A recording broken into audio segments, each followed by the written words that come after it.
de construir o nosso futuro. Pessoas estão a construir uma nova casa, uma nova família, estão a edificar através dessa oferta, salvação, libertação, transformação. Através dessa oferta, um documento que está preso, um papel será liberado, porque a oferta é um meio poderoso para o Senhor destravar e liberar a vida de pessoas. Assim eu consagro a Ti, ministro na vida, colheita abundante de grandes milagres da parte do Senhor. Que ninguém aqui que está a contribuir com alegria venha ficar de fora dessa grande colheita. Assim eu oro, assim eu consagro, assim eu abençoo a todos, no nome de Cristo Jesus. Ó, 1 minuto, olha aqui para mim. Daqui 1 minuto a equipa vai passar aí, e aí você vai ofertar, tá bom? Mas antes você vai repetir comigo, ó. Você vai dizer assim, olha: Deus ama, quem contribui, com alegria.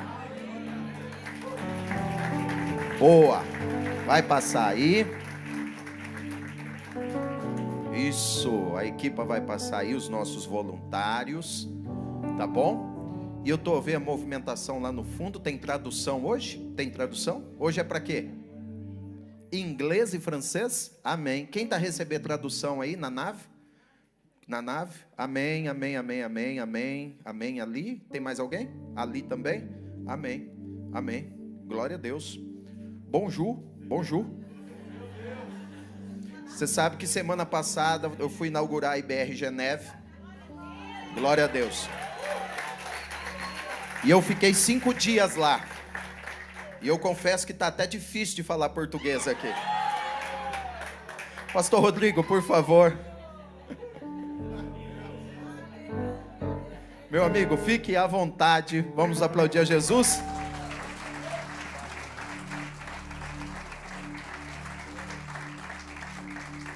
Aleluia. Que a paz que excede todo entendimento guarde teu coração e teus sentimentos em Cristo Jesus.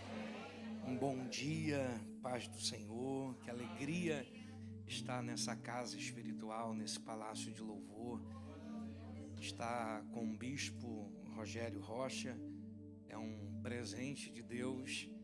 Muito tem abençoado as nossas vidas na Central do Avivamento, ali no Paraná, no Rio de Janeiro. Amiguíssimo do meu pastor Leandro Silva. E através do meu pastor, Deus me deu esse presente de ter essa conexão, essa aliança com o bispo Rogério. Obrigado pelo teu coração. O Senhor é uma pessoa incrível. O Senhor é um profeta que Deus tem levantado na Europa. E também continua sendo um profeta sobre o Brasil. Deus tem te abençoado. Pastor Jairo, acabei de conhecer. Também uma pessoa de um nível muito elevado. Uma pessoa muito agradável. Um tempo de mesa muito incrível. Toda essa igreja linda, a minha conterrânea paranavaense, Deus abençoe. A você de qualquer nação que está aqui, Deus te escolheu para esse tempo. Deus te escolheu para esse dia. Está comigo a mulher que é a razão do meu viver e a razão do meu sobrenome também. O Fuzizak vem dela. Somos casados há 16 anos. Nós casamos dia 7/7/2007 às 7 horas da noite.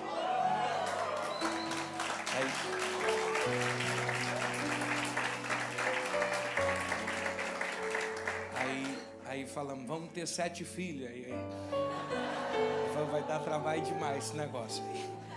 Aí nós desistimos. Somos pai do Paulo Rodrigo, de 13 anos, a Radassa, de 10 anos de idade. Nossos filhos são um milagre de Deus. O bispo estava falando de oferta aqui, que às vezes você está vivendo hoje o que plantou como oferta lá atrás. Os meus filhos são resultado de oferta. Nós éramos estéreos, não podíamos. Eu e ela tínhamos problemas seríssimos na nossa saúde. E o médico falou, vocês não vão engravidar. Fizemos cirurgia, tratamento, inseminação, tudo que a medicina pudesse. E aí uma oferta entrega no altar. Atraiu para a terra o milagre. Deus é fiel. Então, uma oferta tem poder. Faça um voto com Deus que 2024 a generosidade e a fidelidade fará parte da tua vida, porque eu tenho aprendido que o altar não deve nada para ninguém. Então, eu quero ler com você no livro do Evangelho de João, capítulo 3, versículo 16. O Evangelho de João, capítulo 3, versículo 16. Enquanto você está encontrando, rapidinho, ali na frente tem... você vai encontrar duas literaturas, dois livros. O primeiro é o meu segundo livro. O primeiro livro, que é Paternidade e Segredos para uma Vida de Sucesso, não deu tempo de ficar pronto. Mas esse segundo, Mentalidade de um Filho Próspero. E eu falo sobre esse segredo, essa senha, esse código que nos faz acessar tudo que Deus tem para as nossas vidas. Tudo tem um código. A minha chave do meu carro não abre o teu carro. Tua chave do teu carro não abre o meu carro. A chave da minha casa não abre a sua. A chave do quarto do hotel que eu estou, não adianta eu tentar entrar na sua casa. Porque a cada chave tem um código para você acessar aquilo que é teu. Então você precisa descobrir quais são as senhas bíblicas e o princípio que você precisa cumprir para poder acessar a prosperidade real de Deus. Porque a prosperidade de Deus é a capacidade de ver a mão de Deus em todas as áreas da nossa vida. Então, esse livro vai te ajudar muito. E o segundo livro é o livro da pastora Paula. Ela fala sobre o poder do perdão. Esse livro é a partir de uma palestra que nós temos no Encontro com Deus, no Rio de Janeiro. A gente fica fechado um final de semana, ela prega a palestra do perdão. Deus começou a curar muita gente, curar pessoas de câncer, porque liberaram perdão para a sogra, para a mãe, para o pai. E as pessoas em cima dela dizendo: pastora, faz essa palestra virar um livro. E esse livro tem abençoado a vida de muita gente. Casais estão sendo restaurados, casais estão voltando a viver juntos depois de um ano separado. Tem um casal na igreja, quando o bispo for lá eu vou apresentá-los. Casal de empresários, estavam separados há um ano. Vão na igreja para a apresentação da filha, a pastora está lançando o livro pregando perdão. No final eles se perdoaram, restauraram o casamento. E agora no começo do ano ela faz uma surpresa para ele em viagem, realizando o grande desejo do coração dele de ser pai de novo. E aí ela está grávida e feliz da vida para a glória de Jesus. João capítulo 3, versículo 16.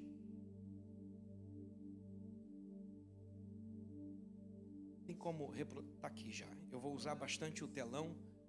Esse versículo é muito conhecido, mas eu quero que você leia comigo devagar. Ele diz assim: porque Deus amou o mundo de tal maneira que deu o seu Filho. Deus entregou o seu unigênito para que todo aquele que nele crer não pereça. Diga comigo: não pereça, mas tenha a vida eterna. Porque Deus amou o mundo de tal maneira que deu o seu Filho unigênito para que todo aquele que nele crê não pereça, mas tenha a vida eterna. Coloque a mão na tua cabeça. Senhor, toda mente agora esteja cativa à tua palavra, toda mente esteja voltado àquilo que eu vou ministrar, tudo aquilo que vem para tirar a nossa atenção, que vem para tirar o nosso foco, tudo aquilo que vem para cauterizar a nossa mente, a tua palavra não gerar entendimento em nós, caia por terra agora. Que toda mente esteja livre para o alcance da tua palavra, que toda mente esteja cativa à tua palavra. Coloque a mão no teu coração. Senhor, as nossas emoções e o nosso coração precisam estar equilibrados para entendermos e guardarmos a tua palavra. O salmista Davi diz que guardei a tua palavra no coração para não pecar contra ti. O profeta Jeremias, quando ele pensava em parar, ele diz que a tua palavra ardia nos seus ossos, lhe fazendo caminhar e continuar. Então a tua palavra nos fará viver um 2024 extraordinário, no nome de Jesus. Queridos filhos e herdeiros, paternidade. Paternidade nada mais é do que entender quem Deus é para mim, mas também entender quem eu sou para Deus. Porque nós, às vezes, temos facilidade de entender quem Deus é, porque por muito tempo nos é ensinado sobre este Deus grande, forte, poderoso, que entra na batalha para nos dar vitória, um Deus santo, eterno, um Deus que está na eternidade, um Deus que criou o céu, a terra e todas essas coisas. Mas nós precisamos entender que este Deus, que é tão grande, eterno, que é santo, que é extraordinário, esse Deus, ele decidiu se relacionar conosco como Pai. Ele decidiu nos criar como filho. Então nós precisamos entender que a grandeza dele para nós é a paternidade dele para nós. E a nossa vida para ele é a filiação que temos que ter como filho. Para isso nós precisamos desconstruir algumas coisas na nossa mente. Para isso nós precisamos sarar algumas coisas nas nossas emoções. Para isso nós precisamos guardar algumas coisas no nosso coração. Nós precisamos entender qual é o plano de Deus para nós. É por isso que, para início dessa conferência, eu quero ler com você João 3,16, porque Deus amou o mundo de tal maneira que Ele entregou o Seu Filho unigênito, para que todo aquele que nele crer não pereça, mas tenha a vida eterna.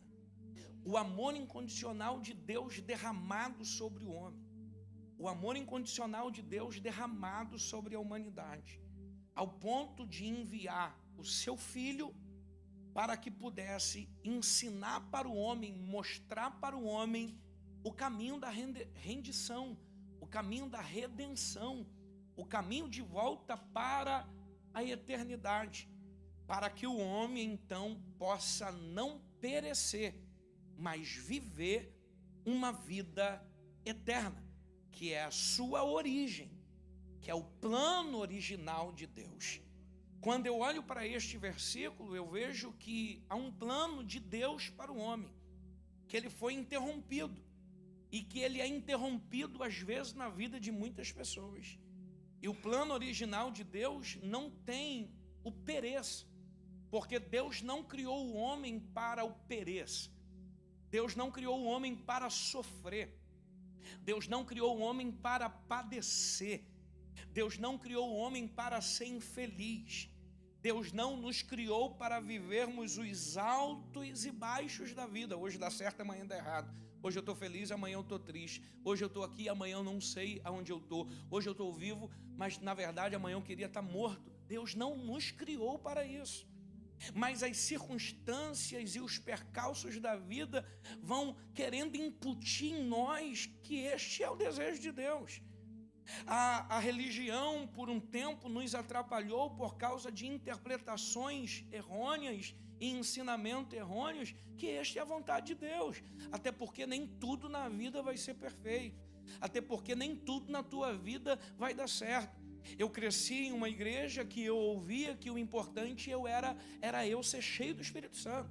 O importante é que eu iria morar no céu, ainda, me desculpe a expressão, ainda que eu vivesse uma vida desgraçada. A palavra desgraçada é fora da graça, sem o favor de Deus, aqui na terra. Ainda que eu penasse, ainda que eu sofresse, ainda que eu fosse humilhado. Eu já vi muitas pessoas dizerem para mim na sua simplicidade que importa que eu vou chegar no céu, ainda que eu seja um tapete lá no céu. Falei, misericórdia, a gente é tão pisado aqui na terra, ir para o céu, para todo mundo passar por cima de nós lá no céu. Não, o céu é a nossa casa, o céu é o nosso lar, o céu é o lugar que Deus preparou para nós nos assentarmos com Ele, governarmos juntamente com Ele. Então nós precisamos mudar essa mentalidade. E nós vamos lendo alguns textos bíblicos que vão nos fazendo ficar conformados com essa vida. Por exemplo, um texto muito comum é quando diz assim, por tudo dai graça. Por tudo eu tenho que dar graça. A Bíblia não manda você dar graça pela desgraça. A Bíblia não manda você aceitar a desgraça. A Bíblia diz que nós vamos passar por dificuldades, por lutas, por percalços, mas em tudo Deus estará conosco. Você já viu, se é para dar graça em tudo, então quando a notícia ruim chegar, por exemplo, você está lá no médico, o médico diz, está com câncer, graças a Deus, Senhor, por esse câncer. Eu fui renovado porque o médico falou que eu estou com câncer, graças a Deus. Oh, glória seja dada ao nome do Senhor. Teu patrão te manda embora, você sai de lá chorando e falando em línguas. Foi até renovado porque fui mandado embora e agora eu estou desempregado, não sei para onde eu for. Não! O que Deus está querendo nos ensinar é que independente do percalço da vida, Ele não muda para nós. O plano original dele está de pé para nós. O desejo e o sentimento dele por nós é o mesmo. Abacuque no capítulo 3, o versículo 16, 17 e 18, ali ele vai dizer o quê? Que ainda que a figueira não floresça, ainda, não é que tem que acontecer, não é que não tenha que florescer, ainda que não floresça, ainda que não produza mantimento, ainda que as ovelhas da malhada sejam arrebatadas, ainda que nos currais não haja gado, todavia eu me alegrarei no Senhor e exultarei o Deus da minha salvação. Agora, quem para exaltar o nome do Deus de Israel em meio aos percalços da vida, continuará naquela situação? Claro que não. Ele virá para nos socorrer, porque Ele nos criou debaixo de um propósito e de um desejo. Eu quero te fazer entender esse propósito. Se puder reproduzir para mim aqui, Gênesis capítulo 1, versículo 26. Você vai entender o propósito de Deus ter te criado. O propósito de Deus ter te formado. Gênesis 1, versículo 26 está dizendo, também disse Deus, façamos o homem à nossa imagem e conforme a nossa semelhança. Tenha ele domínio sobre todas as coisas, peixes, sobre as aves. Bote para mim Gênesis 2, versículo 7 agora. O 2,7 está nos dizendo, e formou então Deus o homem do pó da terra, e lhe soprou nas narinas o fôlego de vida, e o homem passou a ser alma vivente. O que você precisa entender nesses dois versículos é que quando Deus parou para criar o homem, foi diferente de tudo que ele já tinha feito. Você vai ver desde o versículo 1 que quando Deus vai principiar, no princípio criou Deus os céus e a terra, e quando Deus vai executar tudo, Deus está dizendo haja, Deus está dizendo aconteça através da sua palavra, através do seu haja, e tudo que ele fez está escrito, e era bom. Mas quando Deus vai formar o homem, não é o haja de Deus, é o façamos de Deus. A trindade de Deus, Deus está reunido agora com o sentimento de criar o homem. E o homem não é através do aconteça, do haja. O homem é a obra-prima das mãos de Deus. Por quê? Porque você precisa entender que Deus vai fazer o homem em 3 etapas. Capítulo 1, versículo 26. Façamos o homem conforme a nossa imagem e semelhança. Então, Deus vai gerar o homem, se é que eu posso usar a expressão, uma gestação totalmente espiritual. Deus não está grávido fisicamente, mas Deus está gerando gestação porque uma criança é gerada no interior da mulher. Então, Adão, Eva, o ser humano está sendo gerado no interior de Deus, na essência de Deus. Ele vai ser gerado com o DNA de Deus. Você já parou para perguntar qual é a imagem de Deus? Qual é a semelhança de Deus? Então, quando Deus está dizendo, façamos o homem conforme a nossa imagem e conforme a nossa semelhança, Deus está dizendo, nós vamos fazer o homem com o nosso DNA. Quando você vai para o Evangelho de João 4, 23, vai dizer que a hora vem, já chegou, que os verdadeiros adoradores adorarão ao Pai em espírito. Deus é espírito. Então, a imagem de Deus, Deus é espírito. E qual a semelhança de Deus? Deus é santo. Deus é Deus em santidade. A santidade dele nos constrange. Então, quando Deus pensou em nós, bispo, Ele não pensou em nós como uma natureza caída.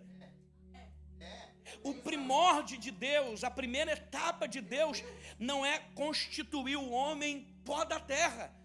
A primeira etapa que Deus vai pensar o homem é espírito, santidade, santidade e espírito.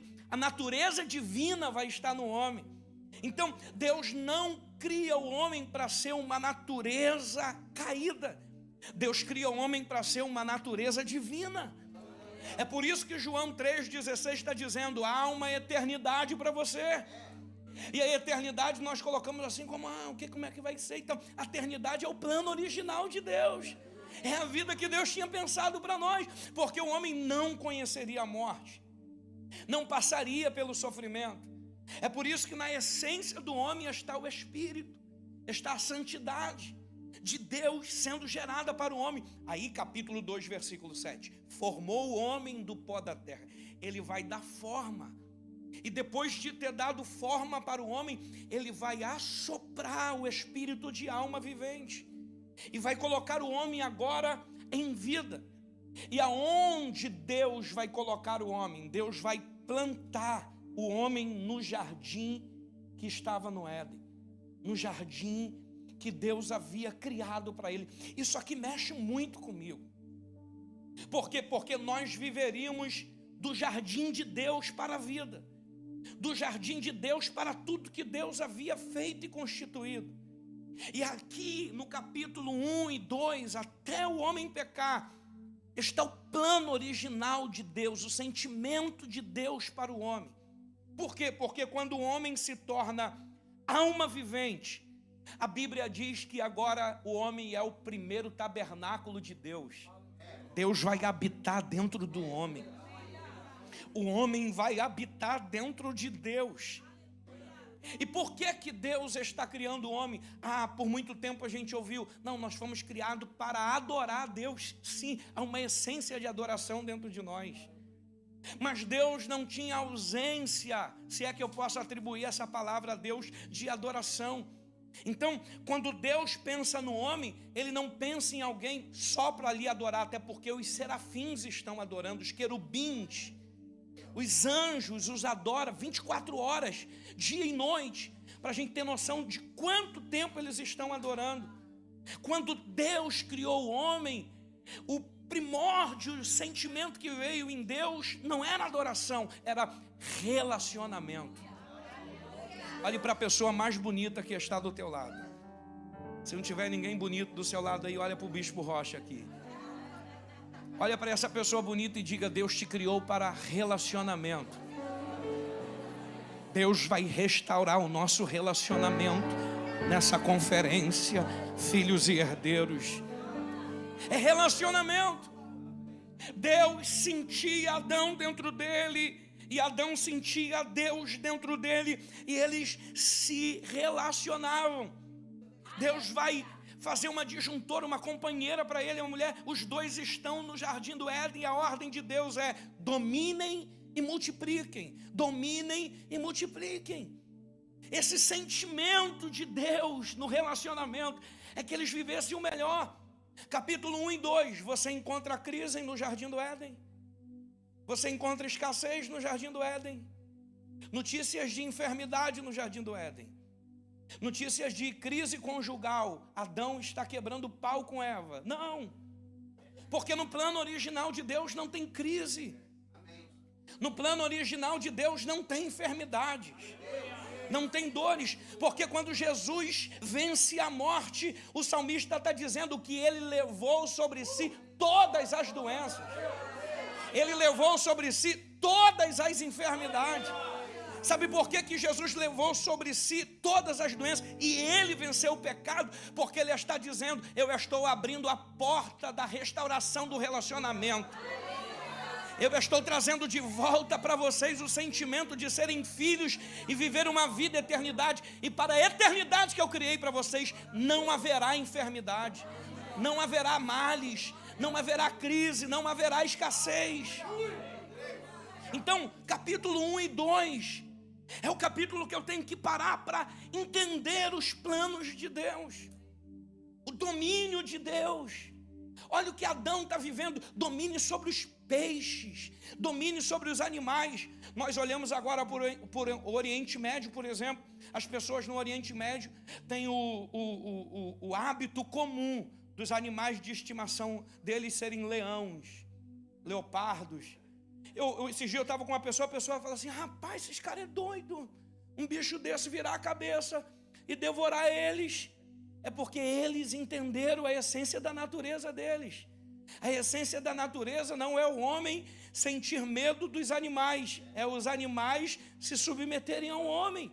Porque o domínio do governo que está na mente do homem, que está na vida do homem, é que o homem domine sobre esses animais. Eu acredito que quando Daniel entrou dentro da cova dos leões, ele entrou com a mentalidade de filho. Ele entrou com a mente de governo. Eu acredito que Daniel está dizendo assim: leões, vocês vão deitar e vão dormir, porque o governo dos céus está em mim. E o que credenciou esse governo? Os anjos de Deus que desceram ali para estarem com Daniel. Os anjos de Deus que vieram ali. E no outro dia Daniel está dizendo: ó rei, Deus enviou um anjo e fechou a boca dos leões e me deu vitória. Questão de mentalidade de filho, questão de mentalidade de governo.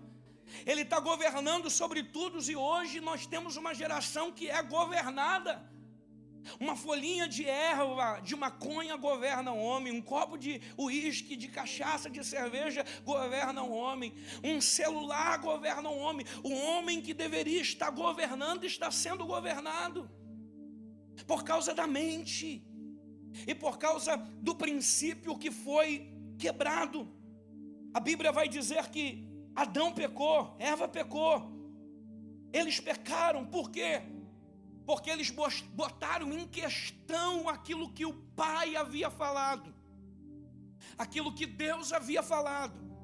Deus falou: não coma daquela determinada árvore, não coma daquele determinado fruto. E se você for ler de uma forma minuciosa, uma árvore igual a outras que tinha. A gente lê rápido às vezes assim: era a árvore do conhecimento do bem e do mal. Não, era uma árvore normal, com um fruto normal.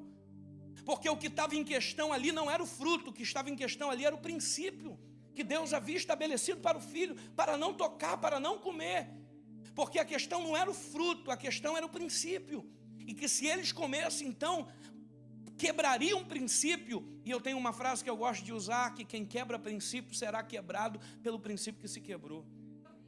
Isso é um fato, é uma verdade. Então, imagine só, eles estão pondo em questão todo o relacionamento, todo o plano original de Deus.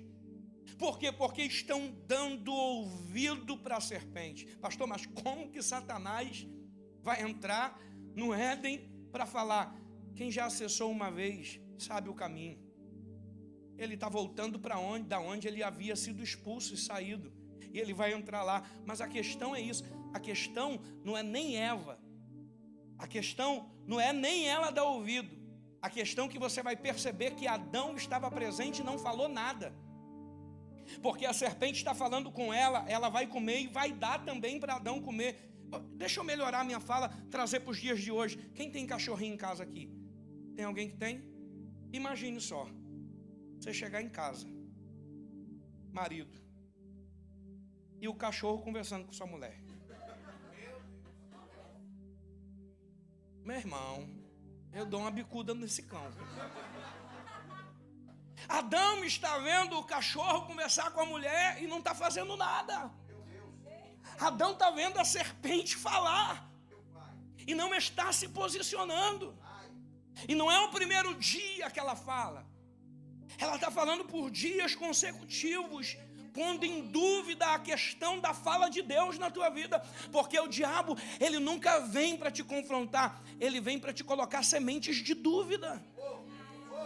Lucas 4, a tentação. Mateus 4, a tentação. João fala da tentação também. Você vai ver Satanás com Jesus colocando em dúvida se tu és filho de Deus. Transforma essa pedra em pão. Se tu és filho de Deus, lança-te daqui abaixo. Se tu és filho de Deus, ele está pondo em dúvida. Ele não vem para dizer que está errado, ele não vem para dizer que Deus está errado, ele vem para tentar agir na tua fragilidade por causa da ausência de paternidade, por causa do furo da paternidade, por causa do medo que há dentro de nós. Ele quer pôr em dúvida aquilo que Deus é para você, aquilo que Deus falou para você, aquilo que Deus disse para você. Você precisa ter muito cuidado. Quais são as vozes que têm falado na tua mente? Quais são as vozes que têm falado no teu interior? Quais são os medos que têm te paralisado e te prendido? Eva está dizendo: eu estou com medo de não acessar a totalidade, por isso eu vou ouvir a serpente, porque Deus está me privando da totalidade. Deus nunca vai nos privar da totalidade, porque Ele colocou um jardim inteiro à nossa disposição. O diabo que está querendo quebrar o princípio, e ele quebra esse princípio na vida de Eva, quebra o princípio na vida de Adão. E agora Deus está vindo no capítulo 3, na viração do dia, para se encontrar com Adão, em busca de Adão. Por quê? Porque quando Adão pecou e Eva pecaram, Deus não está sentindo mais Adão dentro dele. Deus está procurando Adão dentro dele e falou assim: ele não está mais aqui. Por quê? Porque Deus não precisava. Deus é onipotente, onisciente, onipresente. Deus está em todo lugar. Deus não precisa vir na viração do dia para se encontrar.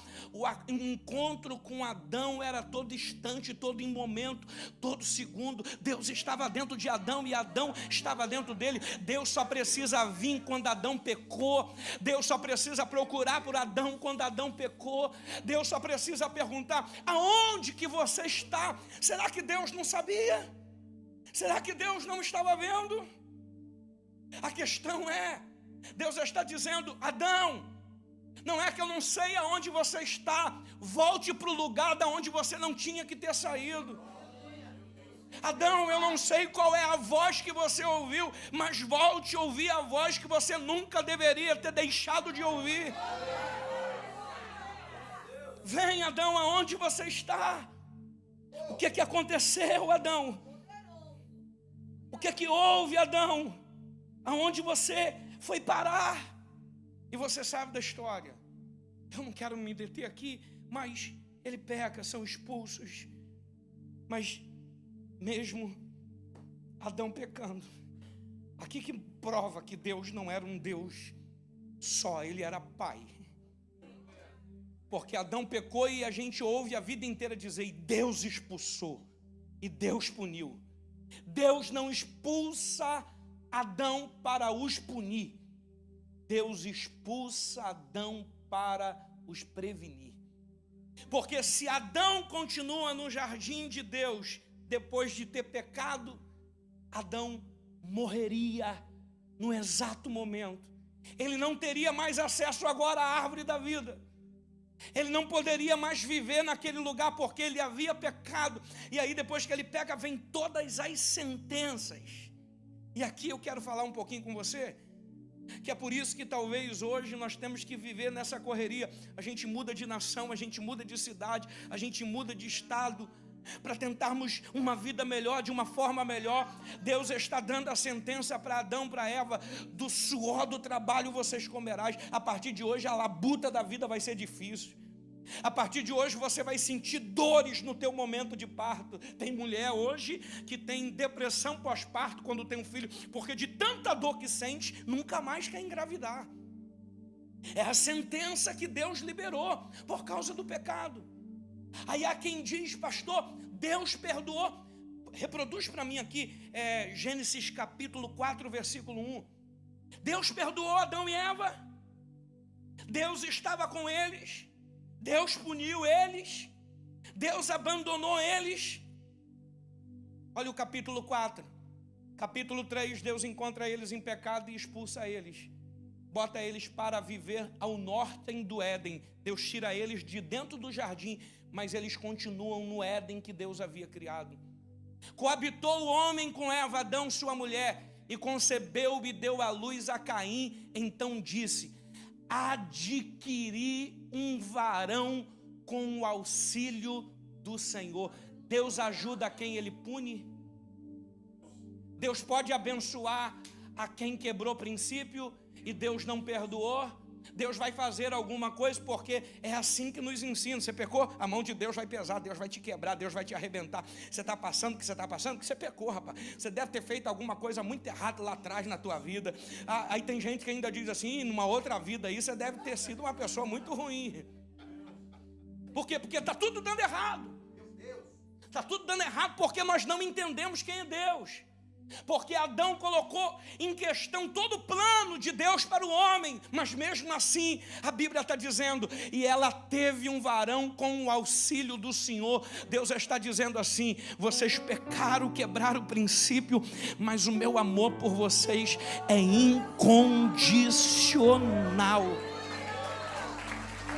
Vocês pecaram, erraram, mas vocês continuam sendo filhos ainda. Vocês continuam sendo amados ainda. Eu queria que você colocasse a mão no ombro de alguém e falasse assim: independente de como foi a tua vida de hoje para trás, independente de como foi a tua infância, a tua adolescência, haverá o auxílio do Senhor ao teu favor. Haverá a bênção do Senhor em teu favor.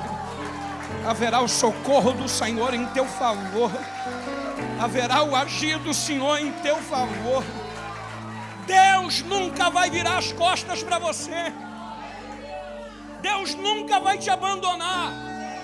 O Deus da religião te abandona. O Deus da religião te condena. Mas o Deus que te criou, Ele está dizendo: eu vou matar um cordeiro, vou sacrificar o cordeiro, porque Adão e Eva vai sair do jardim, mas antes de sair, Ele está dizendo: eu estou sacrificando o cordeiro. E o cordeiro aponta para o Cristo, que vai para a cruz do Calvário, para dizer: ainda haverá uma volta nessa reconciliação, ainda haverá um retorno nesse relacionamento. Aleluia! Ele vai cobrir Adão e Eva, vai colocar o pelo sobre a nudez deles.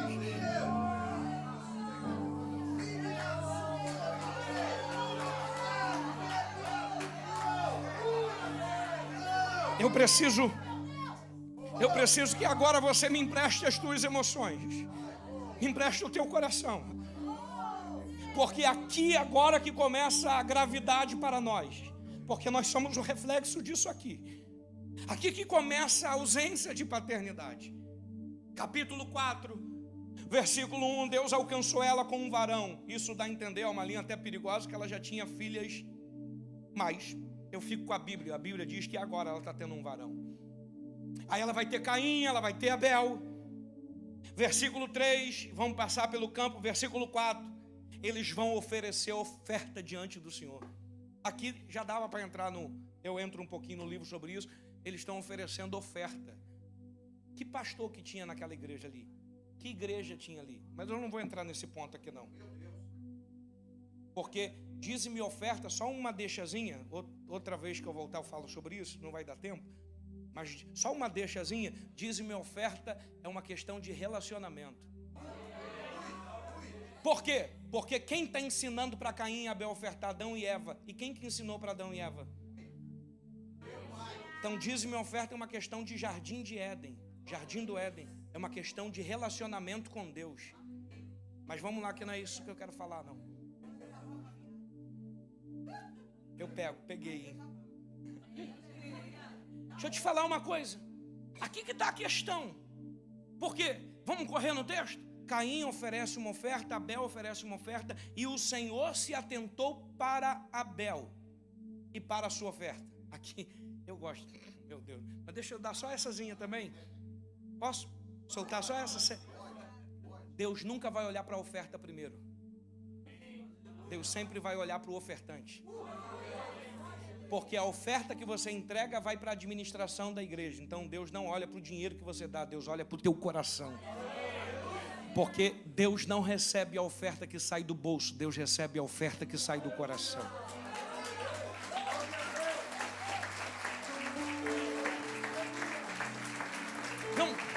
Entenda uma coisa. Por isso Deus se atentou para Abel e não para Caim, nem para a sua oferta. Porque Caim deu... E aí, resultado, o que vai acontecer? Primeiro assassinato da Bíblia. Primeira tragédia familiar. Não é porque a Bíblia vai dizer que a terra estava populosa e perdeu o controle da segurança, não. Era uma família pequena ainda, e um irmão está matando o outro. Acontecendo a primeira tragédia da humanidade. Caim vai matar Abel e vai enterrar no campo o corpo do teu irmão. E Deus está perguntando para Caim: aonde está o teu irmão? E aqui que entra a gravidade. Adão aqui não havia morrido ainda. Adão aqui está vivo. Bota para mim o capítulo 4, versículo 25. Adão está vivo. A pergunta que não quer calar: aonde está Adão quando o irmão está matando o outro, o filho está matando o outro filho? O que Adão ensinou para esses meninos? Aqui há uma reprodução de uma quebra de paternidade. Porque a culpa é de Adão? É, porque ele quebrou o princípio. E agora ele está ausente de Deus, Deus está ausente dele. E aqui que entra a base de paternidade: quem não recebe não tem para dar. Adão não recebe de Deus, agora ele não pode dar para os filhos. Ele está vendo uma tragédia sendo reproduzida na tua família, e ele não está presente para livrar a família dessa tragédia. Há uma ausência de paternidade ali. Não há ausência de amor infinito de Deus. Por quê? Porque no versículo 25 vai dizer: e tornou Adão a coabitar com a sua mulher, e ela deu à luz a um filho, a quem pôs o nome de Sete. Deus nunca vai desistir da família. Deus nunca vai desistir do teu plano perfeito. Por que ela vai colocar o nome Sete? Ela poderia colocar tantos outros nomes, porque 7 é o número da perfeição, da plenitude. Deus está dizendo: o meu plano, Adão, é perfeito. O meu plano é pleno para a tua vida. Tudo que eu tenho para a tua vida é pleno, Adão. O diabo está fazendo ruaça na tua casa. O diabo está fazendo ruaça na tua vida, na tua família, Adão. Mas o meu plano continua de pé. O meu favor continua de pé. Porque não é mais agora sobre uma questão de Deus interferir, é sobre uma questão de Adão se voltar a Deus. Aqui que está a questão da humanidade. Nós precisamos voltar o nosso coração como filho a Deus. Nós precisamos pegar a nossa vida e entregar a Ele. Um certo rapaz cortando um cabelo, ele senta na cadeira e o barbeiro começa a cortar o seu cabelo, e ele começa a dizer: Deus é bom. O barbeiro está dizendo: Deus não existe. Porque se Deus existisse, não tinha tanta mortalidade, tanta ruína, tanta desgraça, tanta coisa. E ele ali, 40, 50, uma hora cortando o cabelo: Deus existe, não existe, Deus existe, não existe, Deus é bom, não é? E o barbeiro: cara, Deus não existe. Aquele jovem acabou de cortar o cabelo, pagou, saiu. Quando ele chega na praça da cidade, ele encontra um homem barbudo, cabeludo, pega na mão daquele homem, volta naquela barbearia e diz para o barbeiro: não há barbeiro nessa cidade. Ele falou: que isso? É uma afronta a mim? Porque eu acabei de cortar o teu cabelo, fazer a tua barba, e você diz que não tem barbeiro? Aí ele olha para aquele homem e diz: se tivesse barbeiro nessa cidade, esse homem não estaria cabeludo e barbudo. Aí o barbeiro diz: ele só está assim porque ele não veio até a mim. Ele disse: assim é Deus. Só vive uma vida de sofrimento quem não vai em busca dele. Só vive uma vida de miséria quem não clama por ele. Só vive uma vida de desgraça sem o favor de Deus. Eu recebo autoridade aqui nesta manhã para te dizer isso. Você é filho e herdeiro das promessas de Deus sobre a tua vida. E se você se voltar a Deus como teu Pai, como teu Senhor, haverá provisão, haverá milagre, haverá resposta, haverá restauração. Aleluia, para a tua vida. Aleluia. Continua aqui com o teu coração, continua aqui com as tuas emoções comigo. Tragédias. Nós somos, bispo, a geração mais órfã que já existiu. Quando Deus começou a me mover em paternidade, eu descobri que 70% da igreja que eu pastoreava era órfão. Pai sumiu, abandonou, o pai deixou. Eu fui criado no Morro do Rio de Janeiro, numa cidade chamada Rio Bonito. É um interior. mas que a criminalidade já estava avançada ali. Há 25 anos atrás, na minha cidade, o exército teve que ficar acampado mais de 90 dias. Eu fui criado ali, meu pai me abandonou quando minha mãe estava grávida de mim, com 8 meses. Eu nasci sem pai, numa família grande, criada pela minha avó. E isso me trouxe muitos malefícios, me trouxe muitos danos. Eu fiquei vulnerável em muitas coisas na minha vida. Poderia ter dado errado muitas coisas na minha vida. Eu tive que entender muitas coisas na minha vida. E a gente tem às vezes isso como algo normal. A ausência paterna, ela traz tragédias. Ela traz consequências às vezes que são quase irreparáveis. Quando eu estava estudando sobre paternidade, eu li algumas reportagens que me chocaram. Eu estava pregando na sede de Madureira, no estado do Rio de Janeiro, na igreja mãe, a igreja histórica, para 2.000 adolescentes. Eu estava pregando sobre paternidade.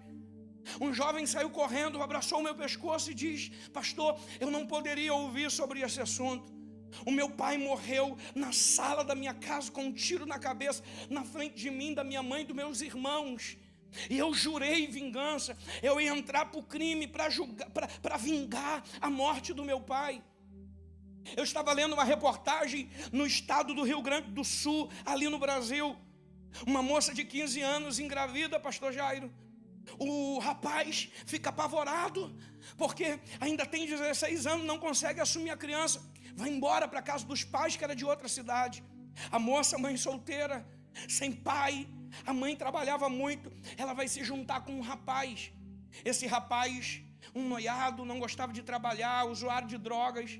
Vai ficar em casa cuidando da criança, para que ainda moça, com 16 anos, ela vai trabalhar. Resumo da história, isso aqui é pesado que você vai ouvir agora. Resumo da história: ela chega um dia, a criança está com muita febre. Ela pega a criança, leva para o médico. E quando chega no médico, vão fazer exames e vão diagnosticar que ela está com uma infecção já se tornando generalizada dentro da criança. Quando vão fazer exames, vão descobrir que no estômago da criança tem espermatozoide. Quando foram resumir a história, o que acontecia? Aquele gigolô que não trabalhava e que assumiu a mãe com a criança. A mãe ia trabalhar, ele deixava a criança o dia inteiro com fome. No final do dia ele se masturbava e dava espermatozoide para a criança tomar. A criança morreu. Aonde estava o pai para proteger essa criança? Na comarca de Curitiba, agora 2022, final para começo de 2023, uma enquete que virou uma enquete nacional no Brasil. Uma moça de 11 anos de idade para 12 grávida. E a pergunta é: aborta ou não aborta? Quem é a favor de abortar e quem não é a favor de abortar? Eu comecei a chorar em casa e eu falei: a pergunta não deveria ser essa. A pergunta deveria ser: aonde estava o pai dessa criança que não protegeu ela para ela engravidar? Onde estava o pai dessa criança que não cuidou dela? Onde estava o pai dessa criança que não validou, que não protegeu? Porque uma coisa que nós temos que entender sobre paternidade é que assim como Deus estava dando destino para Adão e Eva, o pai, ele tem o poder de dar destino. O pai, ele tem o poder de impulsionar o filho para o futuro. Por isso que as pessoas se perdem na vida, por causa dessa ausência, que não teve ninguém para olhar nos olhos e dizer assim: você vai vencer, você vai conseguir. Todos os dias eu olho nos olhos do meu filho de 13 anos, eu falo assim: você vai mais longe do que o pai. O meu filho com 11 anos de idade, ele já estava falando inglês, com 13 agora ele está quase fluente. Ele fica me zoando porque eu estudei até a 7ª série, meu português às vezes é meio ruim. Aí ele fica assim: pai, vamos falar inglês. Eu falei: rapaz, você vem para cá, eu te dou um toco, rapaz. Te dou um chute na canela, pelo amor de Deus. Mas por que quando eu olho para ele, ele diz assim: meu filho, ele vai muito mais longe do que eu. Ele vai viver coisas muito mais extraordinárias do que eu. Porque, pastor, bispo, essa é a grande sacada da paternidade. O pai olha para o filho e diz assim: você vai muito mais longe, você é incrível, você é a minha continuação. Mas o filho olha para o pai e diz assim: meu pai é o meu herói, quando eu crescer eu vou ser igual ao meu pai. E aí fica um ligado ao outro. E quando nós não temos isso, quando o ambiente que nós fomos criados era um ambiente disfuncional, Quando o lar que nós crescemos é um lar disfuncional. Porque se você não sabe, deixa eu te dizer aqui nesta manhã, você é resultado do laboratório que você foi gerado. Você é resultado das 5 pessoas que você convive e que você conviveu. Talvez você não entenda que, sem você perceber, você reproduz comportamentos, você reproduz jeitos, manias, formas da tua casa, da tua família. E quantas das vezes isso vem carregado de traumas, vem carregado de abandonos. Talvez eu estou pregando para pessoas aqui que foram jogados de casa em casa. Talvez eu estou pregando para pessoas que, como eu, que a misericórdia de Deus me alcançou, e minha avó era crente em Cristo Jesus, meu pai me abandonou, minha mãe trabalhava muito, os meus tios queriam que minha mãe me abortasse, os meus tios olhavam para mim e diziam: isso aí é um vagabundo, isso aí quando crescer vai dar para ruim, isso aí vai para criminalidade, criado sem pai. Isso aí é o desgosto da família, porque minha mãe já tinha engravidado de um e agora do segundo, e ele está indo embora, o pai. Mas minha avó colocava a mão na minha cabeça e dizia: não, esse será pregador, esse menino será diferente. Eu queria que você pegasse na mão de quem está do teu lado aí. Oramacho e camarabaxo. Segura. Porque talvez tenha alguém que está do teu lado aí que nunca teve ninguém para pegar na mão dela, na mão dele. Nunca teve ninguém para te entender. Fala assim: fulano é difícil, né? Fulano é rebelde. E aquela irmã esquisita. Ninguém sabe como foi a tua infância. Ninguém sabe dos abusos que você passou. Ninguém sabe das palavras que você ouviu. Choramai, Kassumaramai. Eu tinha um primo, segura e fique com a mão segurada. Eu tinha um primo que ele tentava abusar sexualmente de todos os menores. E por ele não conseguir abusar sexualmente de mim, ele urinava em cima de mim. Ele me pegava brincando e ele urinava em cima de mim. E me dava uma castanha, que é um cascudo que pegava aqui até aqui, doía a cabeça. Eu lembro como se fosse hoje, eu levantava e dizia para ele: você só faz isso porque eu não tenho pai para me proteger. Porque se eu tivesse pai, você não faria isso comigo. Ele tentava me agarrar, esfregar o seu órgão genital em mim. Eu, criança, indefesa, corri o risco de ser iniciado na vida homoafetiva. Eu lembro que eu era adolescente e alguém dizia para mim: você fala fino, você fala igual mulher. Eu estava criado numa casa com mulheres. Nós somos resultado do ambiente que nós somos gerados. Eu não sei o que você passou para chegar até aqui em Lisboa. Eu não sei de qual nação você veio. Eu não sei em qual casa você cresceu. Eu não sei por qual traumas você passou. Mas não é sobre o que você passou. Não é sobre o que você sofreu. Não é sobre o que fizeram com você. É sobre o que Deus te trouxe aqui nesta manhã para te dizer: o teu passado é inalterável. O teu passado não dá para mudar nada. É por isso que Deus pega o teu passado e joga no mar do esquecimento. Porque Deus não tem nada com o passado. Deus tem com o teu futuro. Deus tem com o teu amanhã. Deus tem com o teu futuro. Ei, há uma unção de cura sendo liberada aqui nesta manhã. Deus já está mexendo nas tuas emoções agora. Deus já está fazendo saltar pessoas na tua frente agora. Deus já está fazendo aparecer fisionomias na tua frente agora. Deus já está fazendo saltar traumas. Ah, pastor, minha vontade de gritar, grita. Bota para fora. Porque por muito tempo você se silenciou. Por muito tempo as pessoas te acham esquisita. Por muito tempo as pessoas te acham estranha. Por muito tempo não te deram oportunidade, e você se culpa dizendo: se eu crescesse num lar diferente, se eu tivesse a família do comercial Doriana, a família em volta da mesa, todo mundo arrumadinho. Aquilo dali é ficção, a realidade é totalmente diferente. A realidade dói, mas é sobre o passado que dói, porque é o teu futuro. Deus me trouxe aqui em Lisboa para te dizer: há um futuro de vitória preparado para você. Não é mais sobre o pai que você não teve, é sobre o pai que você será. Não é sobre a família que você nasceu, é sobre a família que você terá. Porque Deus me trouxe lá do Brasil para te dizer: eu estou virando uma chave na IBR Lisboa, e eu estou trazendo um tempo de paternidade sobre este lugar. Eu estou trazendo uma virada de chave sobre este lugar. Aleluia. Aleluia.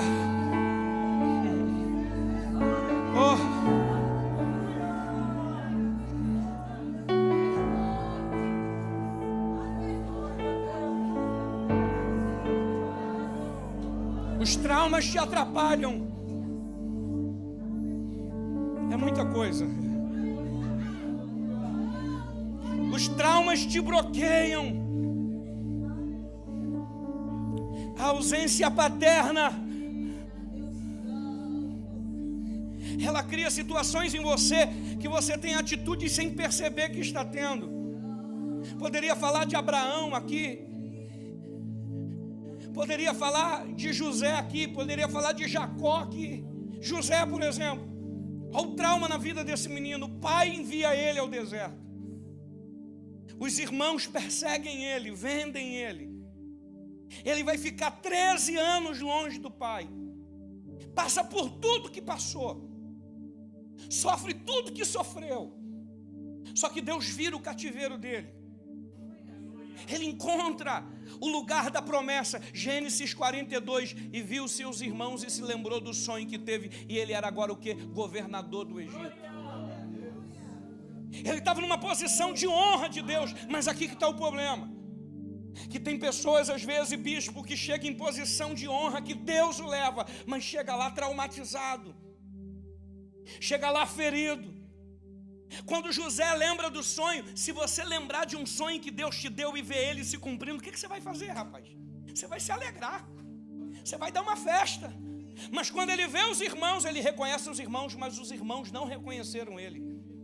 E o que ele manda fazer para os irmãos? Ele manda prender os irmãos, gritando: espias! Porque é assim. Quem está ferido, fere. Quem está machucado, machuca. E quando você não vence as suas feridas, você quer reproduzir nas pessoas aquilo que causaram em você. José está dizendo: vocês não me jogaram na prisão? Eu jogo vocês na prisão agora. E fica naquele vai e vem, busca Benjamim e tal, e coloca a taça de ouro dentro dos mantimentos. Vira aquela... Olha o trauma, o que causa?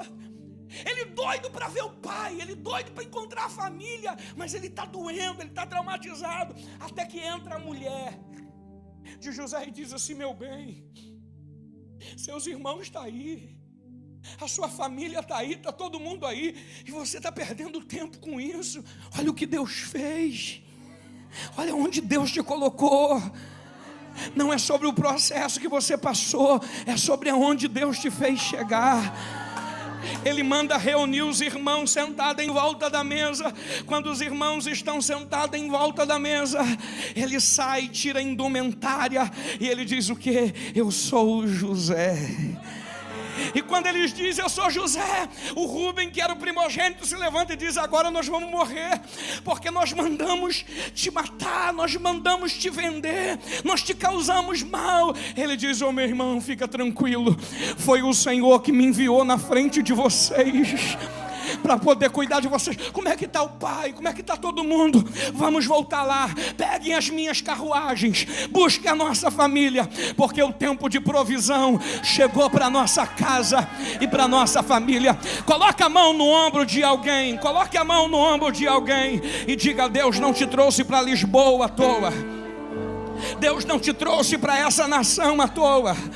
Talvez você veio para cá para escapar de muitos traumas, de muitas dores, está tentando sobreviver na vida, mas Deus me trouxe do Brasil para te dizer: você é resposta de Deus para a tua casa, você é resposta de Deus para a tua família, você é resposta de Deus para a tua nação, você é resposta de Deus. Eu quero te dar um minuto para você pegar essa palavra. Orai kendo hele maracando. Toque esse teclado, meu filho, porque enquanto você toca esse teclado, Deus está abrindo uma porta sobre as tuas cabeças. Enquanto você toca esse teclado, Deus está abrindo os céus sobre este lugar, e Deus está te dizendo: você é resposta de Deus para a tua casa, você é resposta de Deus para a tua família, você vai ajudar muita gente ainda, rapaz. Toca, porque enquanto você toca, o céu, ai meu Deus, eu já estou sentindo a graça de Deus aqui. Já passou a ansiedade, bispo, já passou o nervosismo de pregar na Europa. Eu já senti que desceu uma graça aqui. Orai kendo remanai kotoropoko show repobo do koromono koroma shokaramaramalama.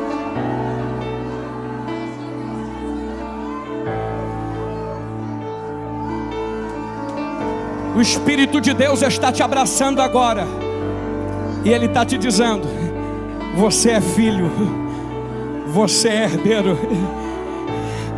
Espírito Santo, da primeira fileira até a última fileira, passa sondando todos os corações. Tem gente que vai gritar do teu lado aí agora. Tem gente que vai urrar do teu lado aí agora, mas essa dor vai sair. Essa dor vai ser colocada para fora. Essa dor vai ser arrancada. Deus te trouxe aqui, minha filha, esta manhã para te dizer: essa dor vai ser tirada. Pastora Paula, vai lá atrás. Tem uma moça junto com um rapaz. Ela está de blusa preta. Coloca a mão no coração dela, porque Deus a trouxe aqui esta manhã, lá na penúltima fileira. Deus a trouxe aqui esta manhã para te dizer: você é minha filha amada. Arai, cachorro, manai. Eu vou te dar um minuto. Eu vou te dar um minuto para você permitir o Espírito Santo sondar o teu coração.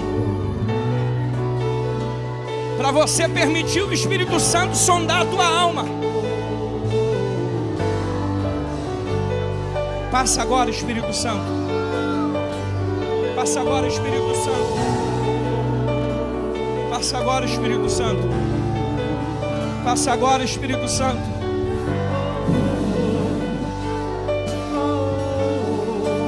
Show. Parabaxê, maracalamaxô, marai. Você é amado do Pai.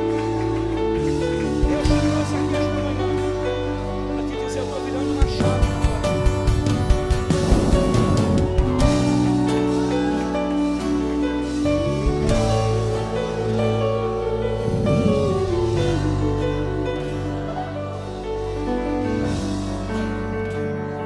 Deus está iniciando um processo de cura esta manhã.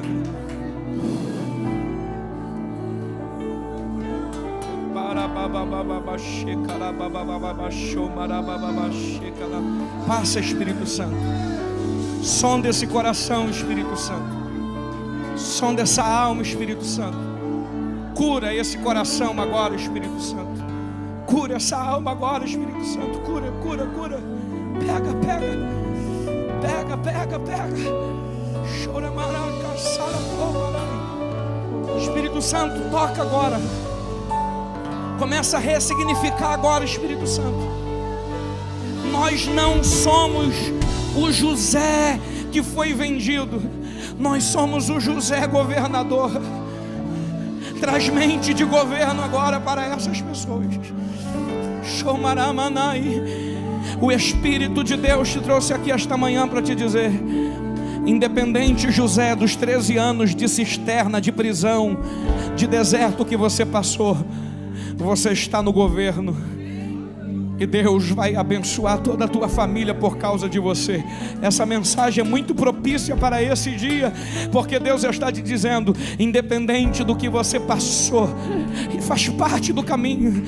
Quem vê o Bispo Rocha hoje vivendo o que está vivendo, ele conta um pouco do que foi esses 18 anos do início, de tudo que ele passou para chegar até aqui. Do caminho que teve que trilhar. Você conversar com o pastor Jairo para a gente chegar até aqui. Ei, todos nós para chegarmos até aqui. Eu tenho uma notícia para você. Você passou por muita coisa, mas fala para alguém que está do teu lado: olha você aqui. Fala para ele: se você está aqui essa manhã, é porque você venceu tudo que você passou. Pastor, mas eu fui abusado. Pastor, eu fui maltratado. Pastor, eu fui abandonado. Pastor, eu fui expulso. Pastor, se eu contar para o senhor o que eu já passei, o senhor não vai acreditar. Não precisa me contar. Você está aqui, você já venceu tudo isso, porque tudo isso ficou no teu passado. E o teu futuro são páginas em brancos que Deus já está escrevendo nela, dizendo: o teu futuro é de vitória, o teu futuro é de sucesso. Pega na mão dessa pessoa que está do teu lado, coloca ela de pé.